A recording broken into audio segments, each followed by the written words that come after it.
So let's take a look at the theoretical roots of this perspective.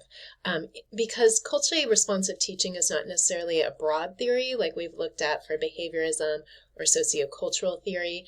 Instead, it's more of a theoretical framework or perspective where it's looking at some of the main practices we need to engage in to make sure that all students can thrive. So thinking about some of the main scholars here, Dr. Gloria Ladson-Billings is a powerhouse when it comes to thinking about children's culture and background, and making sure that classrooms reflect that through her culturally relevant pedagogy. And so she's written a number of books and texts and articles to help teachers really rethink how we are valuing the students who come into our classrooms.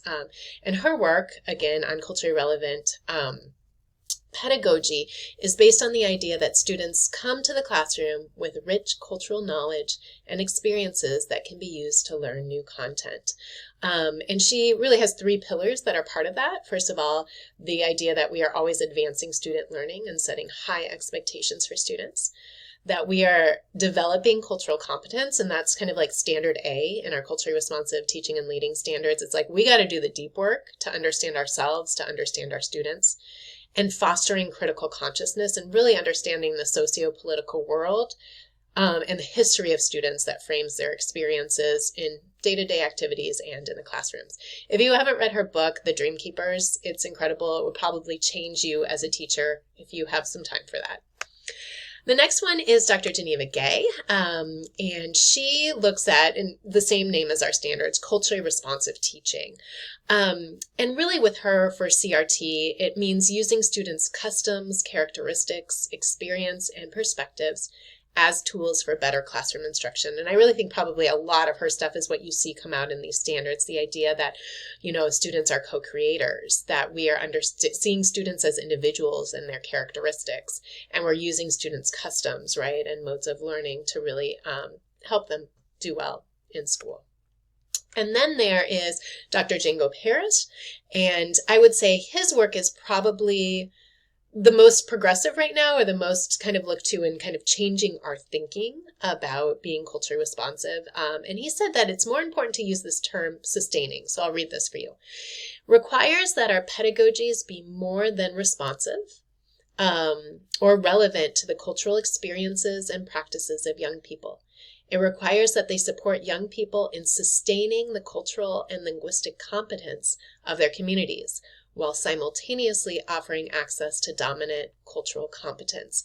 And why this is different than Dr. Geneva Gay's and Gloria Ladson-Billings' work is that it says, let's move away from the us and you of being responsive to someone, or kind of making sure that your work is relevant to them. It's kind of an us and you perspective, to more of a collective process.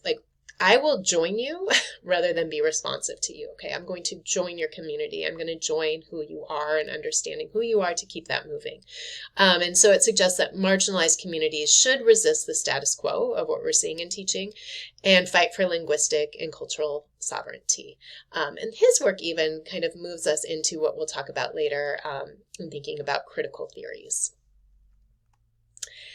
What I will say that all of these scholars have in common is that they do suggest, there are a wide range of practices that you can use to make sure that you are recognizing, appreciating, and celebrating the culture of students in your teaching. But it takes more than that. And so we can fill our brain with the knowledge of the practices that we should be using and to be aware of that.